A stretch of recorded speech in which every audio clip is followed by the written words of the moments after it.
Azad Samaj party के राष्ट्रीय अध्यक्ष व नगीना लोकसभा से सांसद चंद्रशेखर आजाद ने सुप्रीम कोर्ट के फैसले पर उठाया सवाल।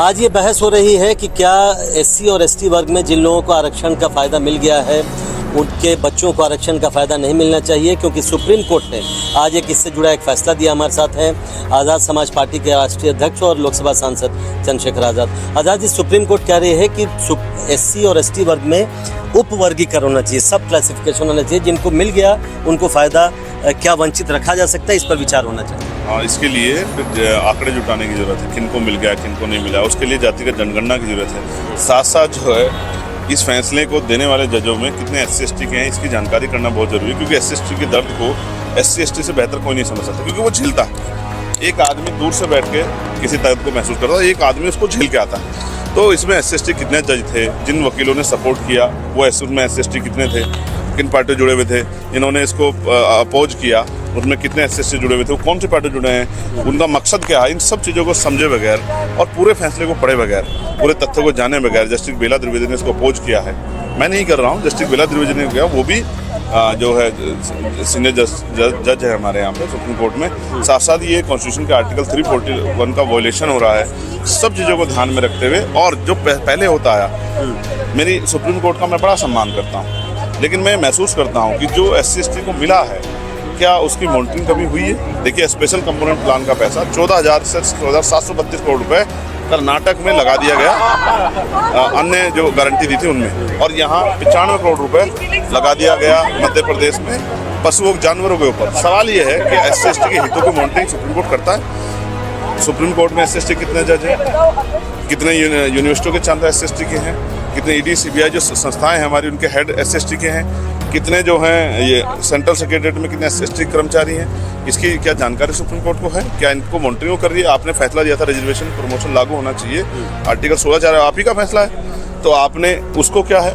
उसके बाद जो है वो लागू नहीं हो रहा, क्या आपने मॉनिटरिंग की। सिर्फ फैसले से काम नहीं होता है, जमीन पे उसकी क्या सच्चाई, उसका क्या प्रभाव पड़ेगा, इसको समझना पड़ेगा। और मैं कह रहा हूँ, मैं एससी एसटी से आता हूँ, मैं समझता हूँ, आप MP बन जाओ, MLA बन जाओ, मिनिस्टर बन जाओ, आप जज बन जाओ, वकील बन जाओ, और आप जो IAS IPS बन जाओ, तो भी एससी एसटी का स्टेटस नहीं बदलता। मैं इस बात को समझता हूँ। इसका उदाहरण मैं आपको बताता हूँ। भारतीय राजनीति में एक बहुत बड़ा नाम है माननीय बहन जी, 4 बार वो चीफ मिनिस्टर रही उत्तर प्रदेश बड़े सूबे की, नारा भी उन्होंने बहुजन से हटा के सर्जन हिताय सर्जन सुखाय कर दिया, लेकिन फिर भी वो दलित नेता इनको बुलाया गया, और चंद्रशेखर MP बन गया तो भी सभी की वोट से बना तो भी दलित नेता कहा जाता है कई बार। तो इसका मतलब एससी एसटी का स्टेटस नहीं बदलता है। और बहुत सारी चीज़ें अगर आर्थिक आधार पर आप मजबूत करना चाहते हो, तो मैंने एक पॉलिसी बताई थी अभी कि 1 करोड़ रुपए 10 करोड़ परिवार चिन्हित करो एससी एसटी ओबीसी के, और उनको 1 करोड़ रुपए सालाना का जो है लाभ दो।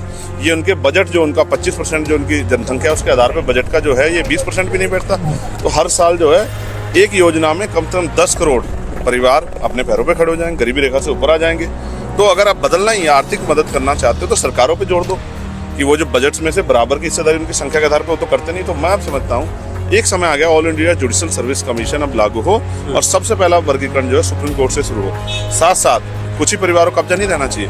साथ साथ अब मैं समझता हूँ कि जातिगत जनगणना का समय अब आ गया है। जातिगत जनगणना होनी चाहिए और संख्या के आधार पर आरक्षण का जो है वितरण होना चाहिए, तभी जाके मुझे लगता है कि सामाजिक गैर बराबरी दूर हो सकती है।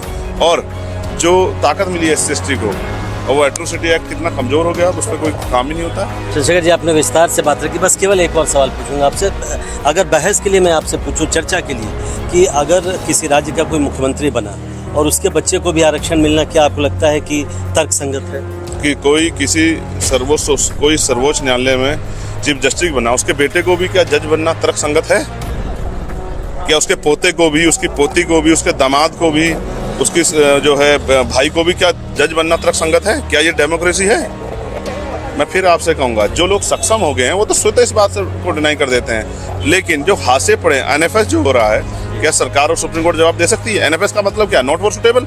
तो नॉट फॉर सुटेबल यानी कि आज भी बहुत सारी पोस्टें ऐसी है जिसपे एससी एसटी के लोग ही नहीं है। क्या अगर इस तरह के आंकड़े जुटा के जो पद रिक्त रह जाएंगे, जो आप वर्गीकरण करना चाहते हैं, क्या आप उनको एससी एसटी भरेंगे? तो अभी तो बहुत सब चीज़ें हैं, इस पर कानून बनेंगे, बहुत सब चीज़ें आएंगी। तो सुप्रीम कोर्ट ऑर्डर दिया है, अभी इसको जो है इम्प्लीमेंट होना है, अभी इसके लिए जातिगत जनगणना की जरूरत है, आंकड़ों की जरूरत है, बहुत कुछ है। लेकिन कहीं ये डिवाइड एंड रूल तो नहीं है कि एससी एसटी की जो एकता 2018 में बनी है 2 अप्रैल 2018 को, क्या उसको तोड़ने का प्रयास तो नहीं है? और जब जिस तरह निजीकरण हुआ है भाई, जिस तरह से जो है लेटरल एंट्री सुविधा हुई है, सब आप इसको जानने के लिए, जैसे आपने मुख्यमंत्री का उदाहरण दिया, मैं आपको छोटा उदाहरण देता हूँ। सफाई कर्मचारी की नौकरी वो भी पक्की नहीं है, वहाँ जो है सुविधा है, वहाँ ठेकेदारी है, वहाँ उसके अलावा जो है 7,000, 11,000, 12,000 रुपये काम करना पड़ता है, मैला उठाना पड़ता है। तो आपने तो कभी उसी को मॉनिटर नहीं किया। इसलिए मैं आपसे कह रहा हूँ कि हर चीज़ को मैं पूरे फैसले को स्टडी करूंगा। कॉन्स्टिट्यूशन के आर्टिकल 314 को वाइलेशन का जस्टिस बेला द्विवेदी ने क्यों इसको अपोज किया, उसको पढ़ूंगा, जिन्होंने समर्थन किया क्यों किया, और ये बड़े समूह को प्रभावित करने वाला फैसला। तो क्योंकि मैं SC से आता हूँ, तो जब तक इस पर विस्तृत चर्चा नहीं होगी तब तक इसमें कुछ भी कहना गलत है। मैं चाहता हूँ हाशिए पे जो पड़े लोग हैं उनको ऊपर उठा जाए। उसके लिए मैंने स्कीम बताई है, और स्कीम इसको 1 लाख से बढ़ा के 2 लाख कर दो,